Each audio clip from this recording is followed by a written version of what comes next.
Why is a 1934 novel by Rabindranath Tagore relevant in the time of Trump? At the launch of four chapters, the latest translation of Rabindranath Tagore's 1934 novel Char Adhyay by academics Shekhar Bandyopadhyay and Shubhranshu Moitra, the point was made that Char Adhyay, which was written so long back, is more relevant today than it was when it was first published. It is because Char Adhyay brings to the fore Tagore's critique of aggressive nationalism, which we see across the world today in various countries in election results, and also because it shows Tagore's growing disappointment with first the Swadeshi movement and then the revolutionary movement to free India from the clutches of the British, which used overtly Hindu religious symbols. It was Tagore's belief, as Shekhar Bandyopadhyay said, that this overt use of Hindu religious symbols kept a large section of society, Dalits and Muslims, away from Swadeshi fold as also from the revolutionary fold, the armed revolutionary fold, and it was an exclusionist, mostly upper class, upper caste, revolt against the British. Tagore was, of course, in favor of a more inclusivist idea of nationalism, which factored in the Dalits and the Muslims.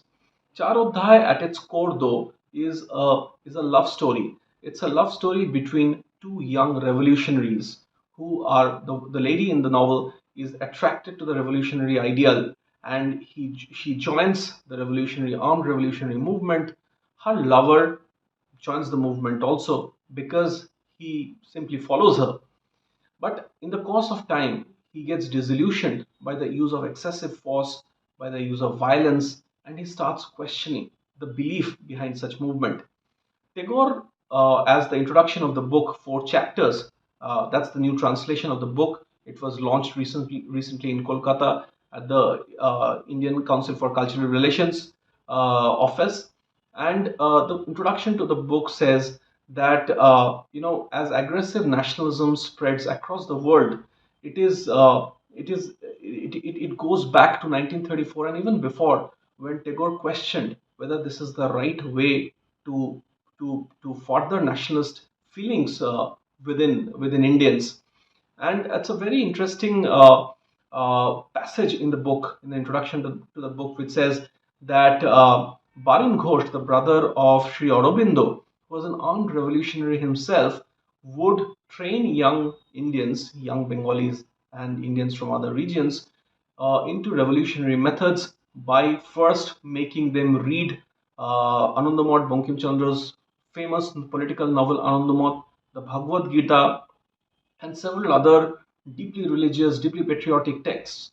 And then he would initiate them into bomb making and would teach them how to use guns against the British. But all of this, in the process of all of this, he would initiate them first into the ideas of Hindu nationalism.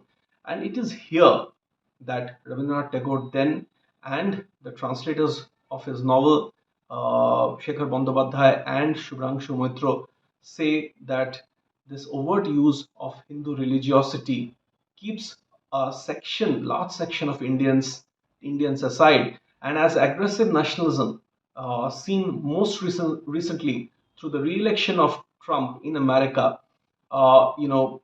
brings to the fore this debate that whether nationalism should address only a section, even if it's the dominant section of a society. These debates, and this book, Rabindranath Tagore's Char Adhyay, written as far back as 1934, again becomes relevant.